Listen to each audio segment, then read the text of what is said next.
and B for no to 622-639. We'll bring you the results later on in the show. Now, joining me now, South Carolina Congressman Jim Clyburn, the Majority Whip. Congressman, great to have you on tonight. You know, you're smiling. You know I'm correct. I like your style, yes. You know, look, we're about ready to take some prisoners on this, or should I say take no prisoners. We're getting down to the 11th hour on this.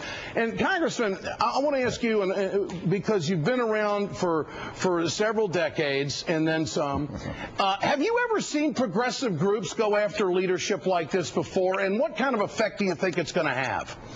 Well, you know, it's all about style, Ed. I've been in a lot of meetings with Senator Reid, and I can tell you, he favors the public option very much.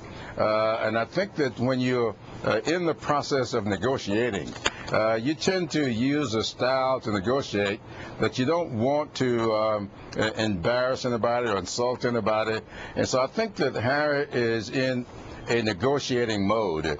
But as far as substance, he is exactly where you and I are on the public option, and I do believe he will get us to where we want to be. Okay. Now, over on the House side, if you and Nancy Pelosi and Steny Hoyer weren't being strong on public option, they'd be running ads against you.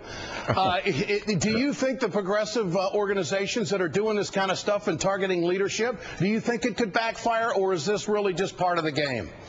Well, I think that there's a circumstance under which it could backfire, but in the climate that we're currently in, you just talked about a poll that shows some other things I think that's very interesting. One of them is that the support for the public option is now up to 57%. And that is up from 52% just a few weeks ago. And I think that the momentum is building for the public option. And but for that 15% of Democrats who have a problem with style, support for the public option, I think, would be up around 62%. So the public option support is exactly where we want it to be. And I think that when these numbers sink in this evening and tomorrow, it's going to be a much better climate here on Capitol Hill for us getting this public option done. Does it hit the gas pedal to make things move a little bit faster? I mean, the American people are speaking. The numbers you put out were the Washington Post ABC poll out just tonight. You're right, 57%, up 5% since the town hall crazies had it going back in August. So the question begs, what's the holdup at this point? Well, there is no holdup. We're going through the legislative process, which is slow and deliberate. We want to do this in such a way that the American people can stay engaged with us as we go. We don't want anybody to be hasty here. People kept talking back in August about us moving too fast. And now some people think we're moving too slow.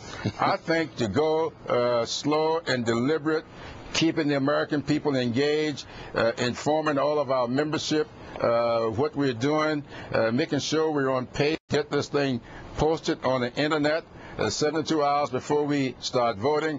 All of that is factored into how we're doing this. You got a clear signal now. Congressman, good to have you with us tonight. I appreciate your time. All the negativity that's been out there is turning on the antis, no question about it. Joining me now is John